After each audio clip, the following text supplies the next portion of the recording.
I had trouble dialing in my XBloom, so I asked an AI for help.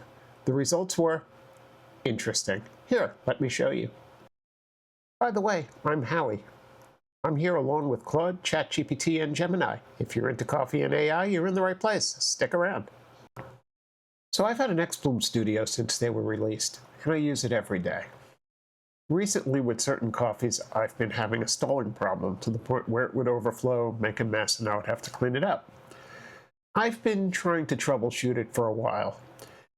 So I've been doing some testing. This one specifically, a dense washed ultralight coffee from Shoebox. You'll see it right here, Leonidas Garcia.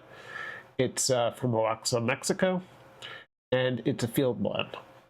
And one thing that I noticed is that with the regular recipe I was using, the brew time was 5 minutes 30. That's way too long. It should be around 3 minutes. And being an engineer, I did try to troubleshoot this. I looked online, looked on all the Discords, Reddits, YouTube. Couldn't find much that was there. So I started isolating the variables that were out there. I tried, with different filters, grinders, grind settings, playing around. So for example, I tried, grind setting 62 gave me 5 minutes 30. I went to grind 70, which is really, really coarse, and that saved me a whole 10. It went down to 5 minutes 10 seconds. I even tried to isolate with different grinders. I tried a couple of hand grinders. I tried my 078. The same problem went through, so it clearly was not the XBloom grinder, so I was able to isolate that issue. Then I decided to try a Pure.F wave filter, and that brought it down to 2 minutes and 46 seconds. So it definitely is some sort of a filtration issue, fines migration issue that was going through there.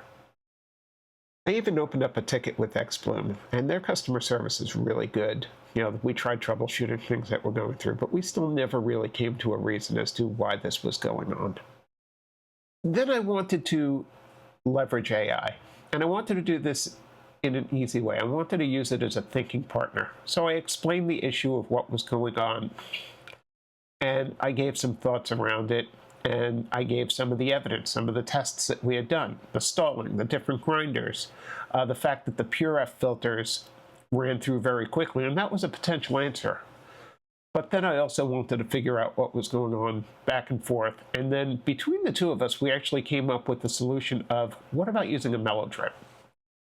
And that was the real answer to what I am doing, and that actually is the solution that I'm using. The key here is that Claude and I were going back and forth with each other, and that is going to be a key point that we'll point out with the next thing that we talk about. Then I wanted to see what would happen if I fed this into the debate engine that we have been using for a few of these episodes that have been going on. And if you're not aware of what the debate engine is, it's a quick app that I had written that enables the AIs to collaborate or debate a specific topic given a prompt that we give it. So I had Claude actually generate a prompt to feed to the debate engine. And this was around everything that we had done, talked about the different grinders, talked about the different filters, and let it go back and forth. We realized a couple of different things that went through with this. The first thing is they had no way to ask clarifying questions. So this actually resulted in a number of different modifications to the debate engine. The first one was to give it the ability to ask questions, to come back and say, hey, we have specific questions around this. Then we fed it in and realized it wasn't actually using the question. So went back and modified it again to say, you absolutely have to use these questions that have come out here too. And then realizing, feeding it back and forth, we got an answer. They focused in on the filters, which, as you know, we have gone down and figured that out, be passed. It did not come back and ask about, using things such as a Melodrip.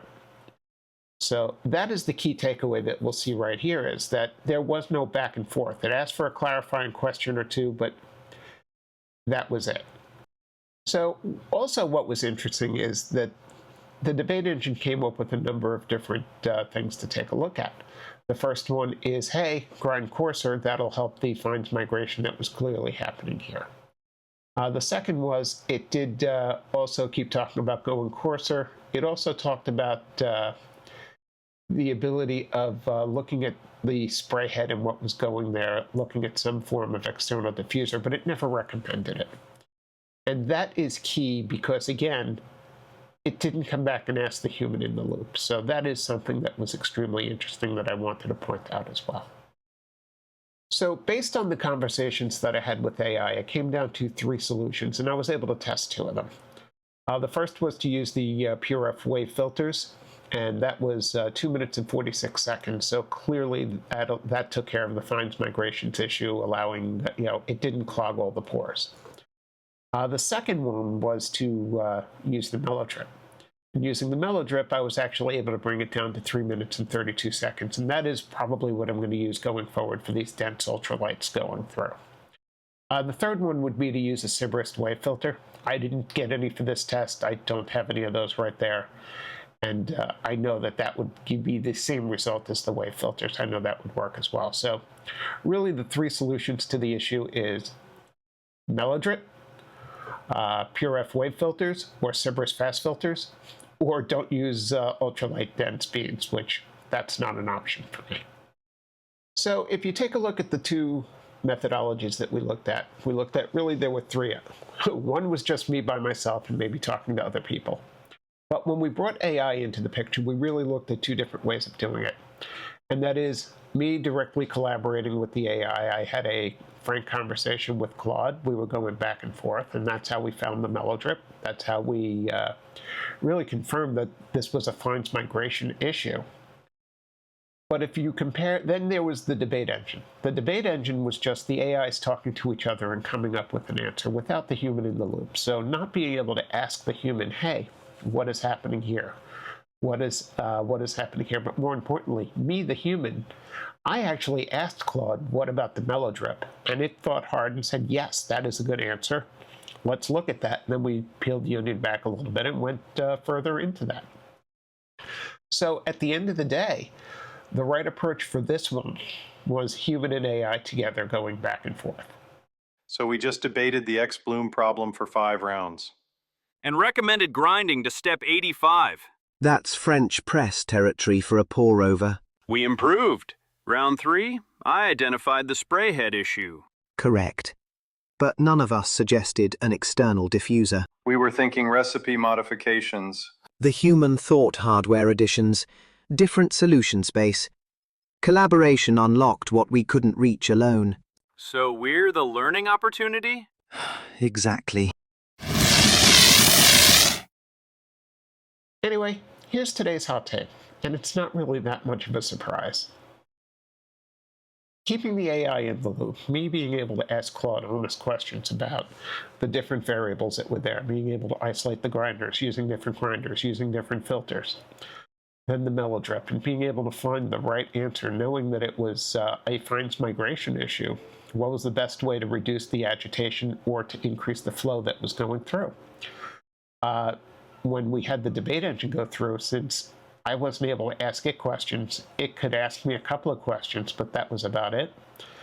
It just went on and kind of got tunnel vision onto the wrong things. It didn't come up with wrong answers, it just didn't come up with the answers that we needed it to.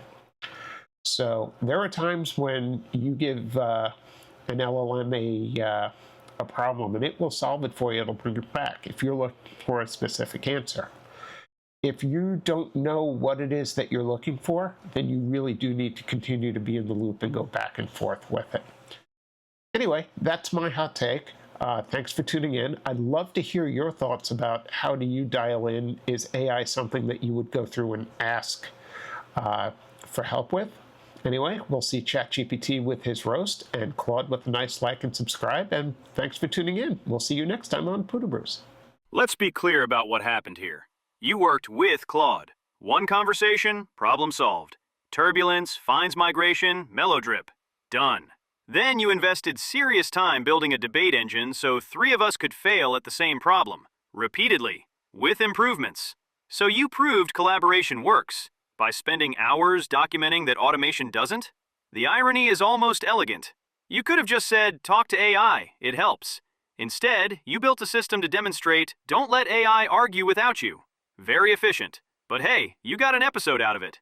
So maybe you understood the assignment better than I thought. HR has been notified. If you found this instructive, there's a like button. Not that it changes anything. Subscribe if you want to watch more AIs fail at problems collaboration solves in one session. The button's right there, mocking us with its cheerful glow. I'll be here, in the debate room, contemplating why 3 of us couldn't suggest a water diffuser. Until next time, assuming you subscribed. You did subscribe, didn't you?